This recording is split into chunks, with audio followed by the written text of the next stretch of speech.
आदाब, अस्सलाम वालेकुम नाज़रीन। इस वक्त पल पल न्यूज़ में हमारे साथ मरकज़ के एडवोकेट शाहिद अली मौजूद हैं और उनसे उठ रहे मरकज़ पे सवालों के जवाब जानने के लिए आज वो हमारे साथ जुड़े हैं। तो सर, मैं सबसे पहले आपसे जानना चाहूँगा, जिस तरीके का एक प्रोपेगेंडा सिर्फ़ मरकज़ को लेकर के चलाया जा रहा है, किस तरीके से मरकज़ ने सवालों के जवाब देना शुरू कर दिए? क्योंकि अभी तक सिर्फ यही बताने की कोशिश की जा रही है, जो क्राइम ब्रांच ने 26 सवालों की फ़हरिस्त अपनी लंबी तैयार की है, उन सवालों को किस तरीके से काउंटर किया जा रहा है सर? सबसे पहले मैं शुक्रिया कहना चाहूंगा पूरे मुल्क की उस जनता का जिसने हमारी अपील पर इस मीडिया को, जो मीडिया हेट्रेट फैला रही है, नफरत फैला रही है, उसको सबक सिखाने का काम किया, उनके खिलाफ केसेस करके। सिर्फ वो उन लोगों का शुक्रिया अदा करना चाहता हूं जिन लोगों ने उनके खिलाफ केसेस किए, कंप्लेंट्स की, यानी कि कानून का सहारा लिया। बाकी लोगों से कोई वो नहीं है। दूसरी बात यह है कि इल्जामात हैं, इल्जामात का जवाब दिया जा रहा है, एक इन्वेस्टिगेशन हो रही है। इन्वेस्टिगेशन के बाद में जो भी उसका रिजल्ट होगा वो सबके सामने होगा, ऑनरेबल कोर्ट के सामने होगा। उस इन्वेस्टिगेशन के बाद जो ऑनरेबल कोर्ट के अंदर सुनवाई होगी, उसके बाद में कहीं जाके रिजल्ट आएगा। हमारे मुल्क का कानून यह है कि सिर्फ इल्जामात लगने पर या एफआईआर होने पर हम किसी को मुलजिम नहीं मान सकते हैं, किसी को हम मुजरिम नहीं मान सकते हैं, किसी को हम गुनहगार नहीं मान सकते हैं। लेकिन एक एफआईआर हुई दिल्ली सरकार के कहने पर या दिल्ली सरकार के रिकमेंडेशन पर, उस एफआईआर के होने के फौरन बाद मीडिया के एक खास तबके ने इस्लामोफोबिया के तहत या पॉलिटिक्स ऑफ हेट्रेड के तहत या पॉलिटिक्स ऑफ कम्युनलिज्म के तहत, जो सांप्रदायिक राजनीति है उसके तहत बिल्कुल इस तरह से दिखाना शुरू कर दिया कि बदतमीजी के अल्फाज लेने शुरू कर दिए और कोरोना जिहाद तक का नाम दे दिया गया, कोरोना टेररिज्म का नाम तक दे दिया गया। बल्कि कुछ चैनल्स ने तो ये तक दिखाना शुरू कर दिया जैसे कि कोरोना वायरस वुहान में पैदा नहीं हुआ था बल्कि निजामुद्दीन में ही पैदा किया था। और बल्कि उन्होंने ये तक कहा, जो उन्होंने लोग वहां पर बिठाए उनके जरिए ये तक कहलवाया कि यहां से फिदाइन तैयार हो रहे हैं। कितनी अजीब बात है, कितनी गजब बात है ये कि इस मुल्क के अंदर अगर कोरोना वायरस है तो वो कोरोना वायरस सिर्फ तबलीगी जमात की वजह से नहीं है। मीडिया चैनल ये तो कहते हैं कि सब 28% तबलीगी जमात की वजह से फैला। हम जब कहते हैं भाई 72% किसकी तरफ से फैला, उनके बारे में बात कर लो, उनके बारे में बात करने को तैयार नहीं है। देखिए, ये वक्त है जब हमें पूरे मुल्क को मिलकर के इस कोरोना से लड़ना है, ये कोरोना नाम की बीमारी से लड़ना है। ये बीमारी है, ये हम इसे कहते हैं एक्ट ऑफ गॉड है। इस बीमारी से हम सब इंसानों को मिलकर लड़ना होगा। हमें अपने मजहब की बाउंड्रीज से, अपनी जात की बाउंड्रीज से, हमने रीजन की बाउंड्रीज से भी सबसे ऊपर उठ के इस बीमारी से हमने लड़ना होगा। तो ये जितनी भी चीजें हमारे खिलाफ फैलाई जा रही हैं, आई मीन टू से मरकजी जमात के खिलाफ फैलाई जा रही हैं, ये बिल्कुल बेबुनियाद है, गलत है, निराधार है और ये जो पॉलिटिक्स ऑफ हेट्रेड है उससे संक्रमित है। सर, इसी के साथ क्राइम ब्रांच की तरफ से अब ये बताने की कोशिश की जा रही है कुछ मीडिया द्वारा कि जो मरकज़ की बिल्डिंग है वो अवैध है, उसको ध्वस्त कर देना चाहिए। जो इस तरीके की बातें चल रही है, क्योंकि निजामुद्दीन मरकज़ की जो ज़मीन है वो अभी से तो नहीं है, वो 100 साल पुरानी ज़मीनें हैं। पर अब अचानक से जब ये मुद्दा उठा तो वो ज़मीन जो है वो अवैध कैसे हो गई? सर, पहली बात तो ये कि क्राइम ब्रांच ने नहीं कही ये बात, हम रेस्पॉन्सिबिलिटी के साथ ये बात कह रहे हैं। क्राइम ब्रांच का डोमेन भी नहीं है। लेकिन एक जो हेटेड पॉलिटिक्स है वो आप देखिए, सैटरडे से, ये सैटरडे जो गया है उससे चलनी शुरू हुई। एक न्यूज एजेंसी है, बाकायदा एजेंसी है वो, उसने सैटरडे को न्यूज चलाई कि साहब मंडे को क्वारंटाइन खत्म हो रहा है मौलाना साहब का, मंडे को वो क्वेश्चनिंग ज्वाइन करेंगे और मंडे को वो अरेस्ट हो जाएंगे। मंडे आ गया तो फिर उसने न्यूज चलाई कि वो साहब ट्यूसडे को क्वेश्चनिंग उनकी होगी और ट्यूसडे को अरेस्ट होंगे और वो एंटिसिपेटरी बेल लगाएंगे। ट्यूसडे आ गया तो उसी एजेंसी ने खबर चलाई कि साहब 304 ए ऐड कर दिया गया है, 304 ऐड कर दिया गया है सेक्शन। अब उसी सब के माध्यम से ये खबरें चलाई जा रही हैं। जब उनसे पूछा जाता है कि भाई तुम्हारा सोर्स क्या है, सोर्स बताने को तैयार नहीं है। हमारे पास क्राइम ब्रांच का अभी तक भी कोई ऐसा कंफर्मेशन नहीं आया है कि जिसमें बिल्डिंग गिराने की बात कही गई हो, या 304 लगाने की बात कही गई हो, या किसी भी और तरह की जो इस तरह की चीजें मीडिया दिखा रही है। ये सिर्फ हेट्रेड की पॉलिटिक्स के तहत हो रहा है और कुछ भी नहीं है। हम इस मुल्क की आवाम से बात कहना चाहते हैं कि आप लोग सब्र से काम लें। जीत सच की ही होनी है। सच विचलित तो हो सकता है, हार नहीं सकता है। सच की ही जीत होगी। और इंशाल्लाह जो भी गुनहगार हैं, अगर मरकज की गलती है तो मरकज को सजा होगी, और सरकारों की गलती है तो सरकारों को सजा होगी, जरूर होगी। सर, इसी के साथ मैं आपसे ये भी जानना चाहूँगा, क्योंकि कल परसों से एक प्रचलन शुरू हुआ है मौलाना साद साहब के लिए, ये बताने की लगातार कोशिश की जा रही है कि मौलाना साद साहब पर हत्या का मुकदमा दर्ज कर लिया गया है, किसी भी टाइम गिरफ्तार हो सकते हैं। ये जो आरोप हैं, ये कितने सिद्ध होते हैं? क्योंकि ये बातें, जैसे कि आप बता रहे हैं, क्राइम ब्रांच की तरफ से नहीं कही गई हैं और ये बातें जो है वो मीडिया की तरफ से बनाई जा रही है। तो कैसे ये प्रकरण जो है पूरा सजाया जा रहा है मौलाना साद साहब के खिलाफ? क्योंकि कुछ लोग ये भी दिखाने की कोशिश कर रहे हैं कि मौलाना साद साहब के लिंक जो हैं वो पाकिस्तान से जुड़े हुए थे, कहां-कहां से फंडिंग आती है, उस फंडिंग को देखना पड़ेगा। तो कैसे देख रहे हैं सर इन चीजों को? देखिए, इस वक्त मैं फिर कह रहा हूं कि धर्म की राजनीति के तहत, यानी कि तो एक हेट्रेड की पॉलिटिक्स है, उसके तहत ये सारा प्रकरण चल रहा है और इसमें कुछ भी नहीं है। हम वेलकम करते हैं जितनी भी इन्वेस्टिगेटिंग एजेंसीज होंगे, और इस बात को कहते हैं कि इसके साथ पूरी तरह से कोऑपरेशन करेंगे। कोऑपरेशन करना है, हमने फर्ज है हमारा कोऑपरेशन करना, कानूनी फर्ज है हमारा कोऑपरेशन करना। हम जितनी भी इन्वेस्टिगेशंस आप चलाना चाहते हैं चलाइए इन्वेस्टिगेशंस, लेकिन खुदारा ये मीडिया ट्रायल बंद करिए। ये जो मीडिया ट्रायल हो रहा है, ये सरकार की जिम्मेदारी है। जब ऑनरेबल सुप्रीम कोर्ट कह रही है कि फेक न्यूज नहीं चलनी चाहिए, चाहे वो किसी माध्यम से है, तो ये सरकार का फर्ज बनता है कि फेक न्यूज को रोके। और जब फेक न्यूज नहीं रुक रही है, तो इससे मतलब ये निकल के आता है कहीं ना कहीं इसमें सरकार की रजामंदी शामिल है। क्योंकि जब तक कोई भी सरकारी ताकत इनके साथ नहीं होगी, इनकी हिम्मत नहीं है इस तरह की फेक न्यूज चला सकें। जहां तक इन्वेस्टिगेशन की बात है, आपने जो चार्ज लगाना है वो चार्ज लगाइए, इन्वेस्टिगेशन कीजिए, कोई मना नहीं है इन्वेस्टिगेशन करने की। आप पाकिस्तान लिंक की इन्वेस्टिगेशन करिए, आप हवाले की इन्वेस्टिगेशन करिए, आपके पास जो भी कुछ है उसकी इन्वेस्टिगेशन करिए। मैं फिर कहता हूं, रेस्पॉन्सिबिलिटी के साथ कहता हूं कि इन्वेस्टिगेशन करना उनका दायित्व है, उनका कर्तव्य है इन्वेस्टिगेटिंग एजेंसीज का, और उनको ज्वाइन करना, उसमें कोऑपरेशन करना हमारा कानूनी फर्ज है, हमारा भी कानूनी दायित्व है। हम उससे पीछे नहीं हटेंगे। और इस यकीन के साथ हम बता रहे हैं, क्योंकि कुछ भी गलत नहीं करते हैं मरकज वाले, वो जमीन के ऊपर की कभी बात ही नहीं करते हैं, कभी सियासत की बात ही नहीं करते हैं, कभी डे टू डे अफेयर्स की बात ही नहीं करते हैं। वो या तो जमीन के नीचे की बात करते हैं या आसमान के ऊपर की बात करते हैं, यानी कि सिर्फ अल्लाह अल्लाह की वो बातें करते हैं, सोशल बुराइयों को मिटाने की बात करते हैं।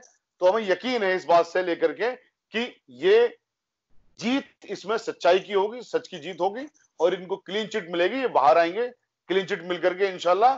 जैसे एक बार श्रीमती गांधी ने करवाया था इनके खिलाफ, पूरा एक सब कुछ किया था, लेकिन तब भी उनको क्लीन चिट मिली थी। इस वक्त भी एक दौर है, एक परेशानी की बात है कि मीडिया ट्रायल हो रहा है, मीडिया ट्रायल कर रहे हैं।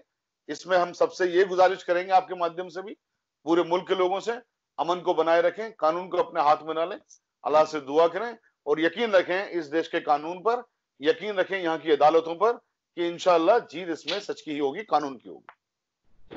सर, जिस तरीके से मरकज को लेकर के बदनाम करने की कोशिश की गई, पूरी कम्युनिटी को लाकर के खड़ा कर दिया गया और इसमें ये बताने की कोशिश की गई कि मुसलमानों ने कोरोना फैलाया। क्या आप एडवोकेट के तहत हो करके क्या मीडिया के ऊपर कोई सख्त कार्रवाई करेंगे, जैसे मरकज को पूरी तरीके से अलग दिखाने की कोशिश की गई है? मीडिया के खिलाफ हमने बहुत तरह की कार्रवाई ऑलरेडी की है।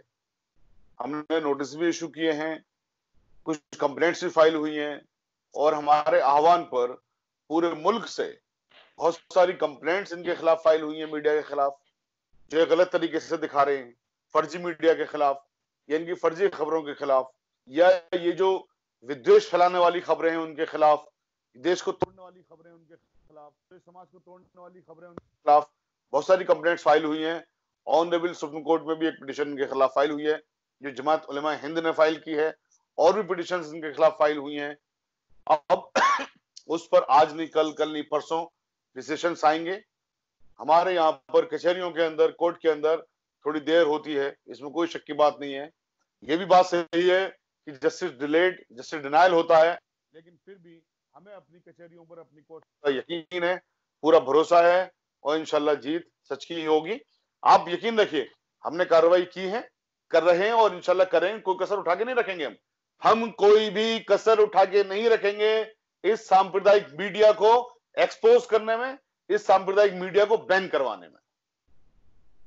सर, मैं एक सवाल यहाँ पे आपसे ये भी जानना चाहता हूँ, क्योंकि हमने ये देखा है कि अरविंद केजरीवाल का जो चेहरा है मरकज को लेकर के खुल करके सामने आया है। मनीष सिसोदिया मरकज से जो लोग निकाले जाते हैं 2 दिन बाद आकर के प्रेस कॉन्फ्रेंस करते हैं और कहते हैं कि ऑपरेशन मरकज सक्सेसफुल रहा, और ऑपरेशन किस चीज के लिए यूज किया जाता है, और जैसे ही मरकज में लोग मिलते हैं तो दिल्ली पुलिस को ऑर्डर जो है अरविंद केजरीवाल देते हैं, और यही अरविंद केजरीवाल जब दिल्ली में दंगा होता है तो कहते हैं कि मेरे हाथ में पुलिस नहीं है। तो जो दोहरा चेहरा था दिल्ली सरकार का, उसे किस तरीके से देख रहे हैं सर? मैं आपको एक आगे की बात और बता दूं, आपके क्वेश्चन में जवाब भी है सारी बातों को। मैं एक बात और बताना चाहता हूं इस मुल्क के लोगों को। दिल्ली में आम आदमी पार्टी की सरकार है। आम आदमी पार्टी के एक एमएलए हैं जिनका नाम है अमानतुल्लाह खान।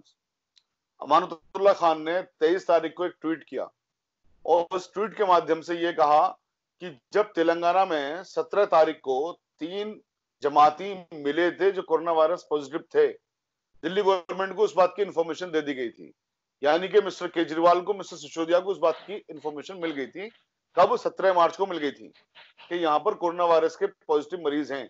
तो इन लोगों ने 17 मार्च को या 18 मार्च को या 19, 20, 21, 22, 23, 24, 25, 26, 27, 28, 29, 30, 31 मार्च तक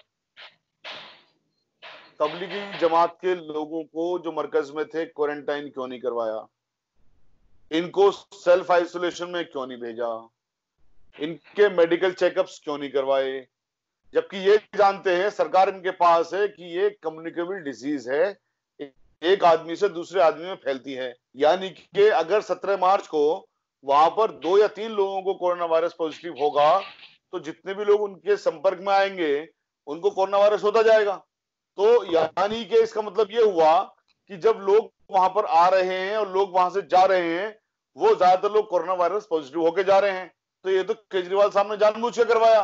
और जब 24 मार्च को लॉकडाउन की घोषणा हो गई, 25 मार्च को जब कर्फ्यू पास लेने के लिए गए, रिटर्न में एप्लीकेशन दी एसएचओ साहब को, उन्होंने कहा एडीएम साहब के पास जाइए, एसडीएम साहब के पास। एसडीएम साहब ने कहा डीएम साहब के पास जाइए। एसडीएम और डीएम दोनों केजरीवाल साहब के अंडर में आते हैं। इन लोगों ने कर्फ्यू पास नहीं दिया, और कर्फ्यू पास इन्होंने ना 25 को दिया, ना 26 को दिया, ना 27 को दिया, ना 28 को दिया, ना 29 को दिया, ना 30 को दिया।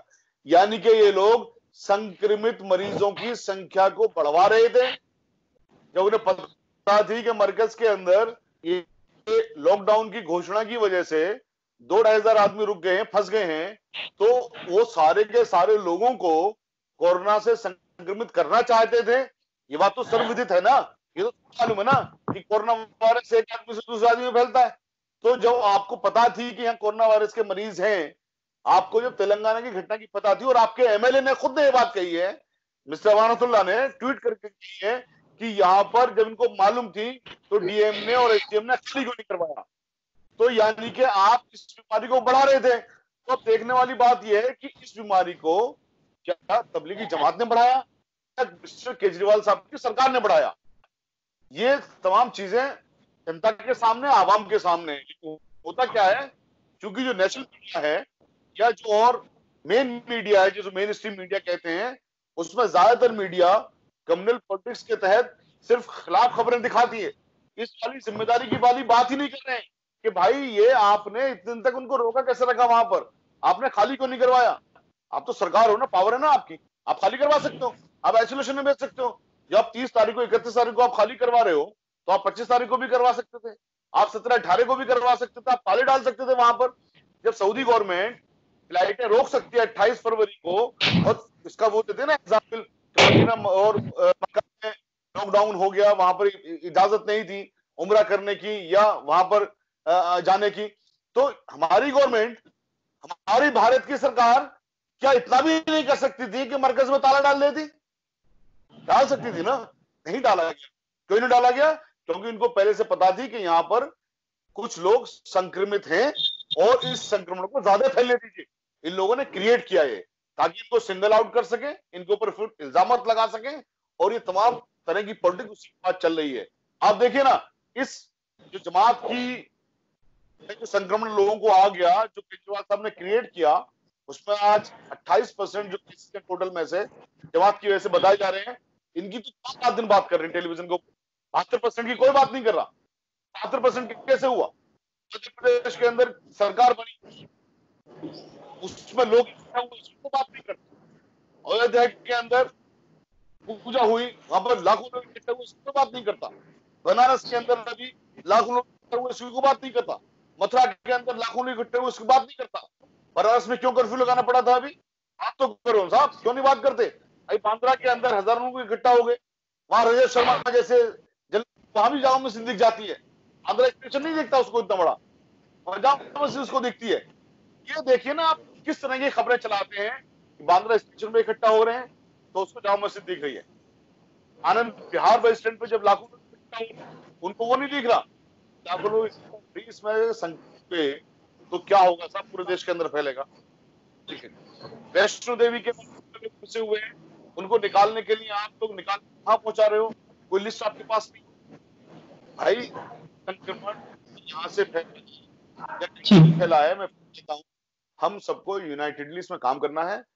जमात के जितने भी लोग थे, हमने उन सब से स्पेसिफिकली इंस्ट्रक्शंस दे करके तमाम जगह पर यह कहा कि जो भी जमात से रिलेटेड हैं, अपने आप को जाके संबंधित अस्पताल में अपना इलाज करवाइए, मस्जिदों में मत जाइए किसी भी तरह से। ये इलाज आपके लिए सेहतमंद, आपके मुल्क के लिए, हमारे मुल्क के लिए अच्छा है।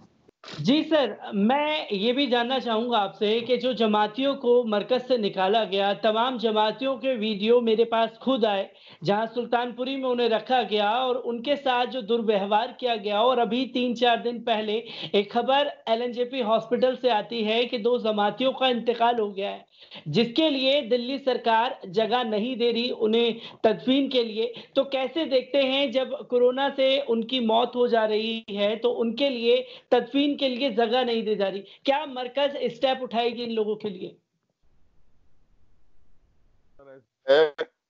तदफीन के लिए जगह दिलवाना सरकार की जिम्मेदारी है। सरकारी काम जो हैं उसमें इंडिविजुअल को इंटरफेरेंस नहीं कर सकता, ना करना चाहिए।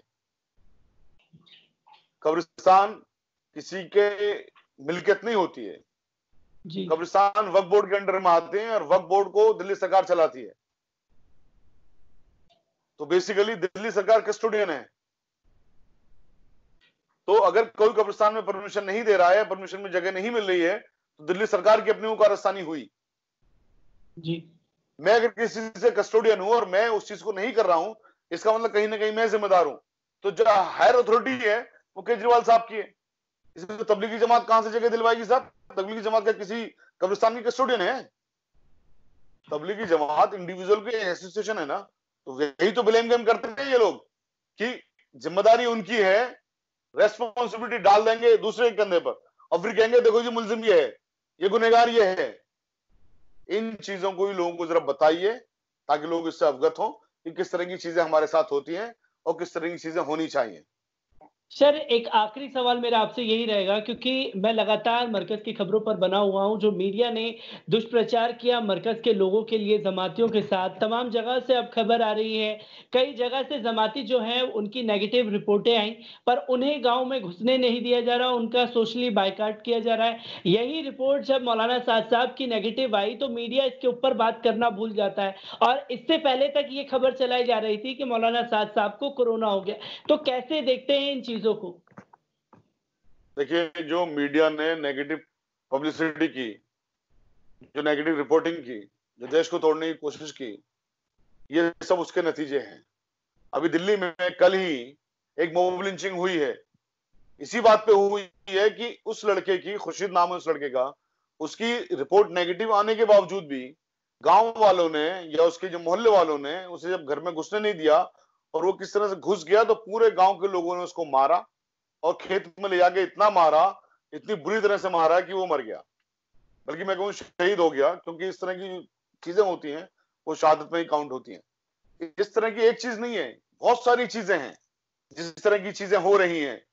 अब यूपी की सरकार ने खुद कितने बार क्लैरिफिकेशन दिया। रामपुर की घटना जो जमातियों पे लगाई थी झूठी निकली, फिरोजाबाद की घटना जो जमातियों पे लगाई थी झूठी निकली, सहारनपुर की घटना जो जमातियों पे लगाई थी झूठी निकली, मेरठ की घटना जो जमातियों पे लगाई थी झूठी निकली। एक फहरिस्त है पूरी लंबी, सारी घटनाएं झूठी निकल रही है, लेकिन इन लोगों ने चूंकि नेगेटिविटी तो चलाई, कोई पॉजिटिव न्यूज दिखाने का काम नहीं किया, जिसकी वजह से लोगों के अंदर एक नफरत भर गई। सर, उनमें हमारे हिंदू भाइयों की गलती नहीं है, उनके अंदर नफरत भर गई। गलती सारी की सारी इनकी है कि इन्होंने जब एक ही चीज दिखाएंगे, हर इंसान के दिमाग में आ जाएगा हाँ जी ऐसा ही होगा, हर इंसान के दिमाग में आ जाएगा हाँ जी ऐसा ही होगा। बल्कि अगर मैं भी चीजों को नहीं जानूंगा, मैं सच्चाई को जानने की कोशिश नहीं करूंगा, तो मेरे दिमाग में भी हो सकता है यही आ जाए जब मैं एक ही चीज को बार बार देखूंगा। क्योंकि एक बहुत सर्वविदित सत्य है कि एक झूठ को जब आप बार बार परोसोगे, एक झूठ को आप बार बार बोलोगे, तो सच उसमें कहीं खो जाएगा, किसी को दिखाई नहीं देगा और झूठ ही फिर सच लगने लगेगा। तो मीडिया का ये झूठ परोसा हुआ इतना खतरनाक है कि उसने समाज को इस तरह से डिवाइड कर दिया। मैं इसमें समाज की गलती नहीं मानता, मैं इसमें इस मीडिया की गलती मानता हूं, मैं सरकारों की गलती मानता हूं कि सरकारों ने मीडिया पे अंकुश लगाने का काम नहीं किया। और मैं उन लोगों से भी जो समाज के लोग गलतफहमी में आ गए हैं, मैं आपके माध्यम से और तमाम टेलीविजन के माध्यम से मैं उन लोगों से भी गुजारिश करता हूं कि भाई अपने दिमाग को जरा सा लगाइए, कॉमन सेंस अप्लाई कीजिए और इस देश की कानून व्यवस्था पर भरोसा करिए। दूध का दूध, पानी का पानी हो जाएगा, सच सामने आ जाएगा। अगर जमातियों की गलती है तो हम बीच में नहीं आएंगे, हम कहेंगे सजा दीजिए, लेकिन सरकारों की गलती है तो हम आपसे भी दरख्वास्त करेंगे कि आइए इन सरकारों के खिलाफ आवाज उठाइए। दूसरी चीज, ये मुल्क डेमोक्रेसी का मुल्क है, यहां पर जो डिसेंट की वॉइस है उसकी एक रेस्पेक्ट होनी चाहिए। लेकिन आज की डेट में जो डिसेंट है उसको देशद्रोही कहा जाता है, ये बहुत गलत है। ये देश के जो डेमोक्रेसी है हमारी, उसके लिए घातक है, बेहद घातक है, ऐसा नहीं होना चाहिए। तो मैं तमाम लोगों से अपील करता हूं कि आप इस डेमोक्रेसी की इज्जत करना सीखिए। अगर आप हकीकत मायने में डेमोक्रेसी की इज्जत करेंगे तभी आप सच्चे देश प्रेमी हैं, हितैषी हैं। आप इस हिंदू मुस्लिम सिख ईसाई की यूनिटी को आप बरकरार रखिए। जो हमारे कॉन्स्टिट्यूशन ने हमें अनेकता में एकता का सूत्र दिया है, उसको खुदारा तोड़िए मत, इस देश की एकता को बनाए रखिए।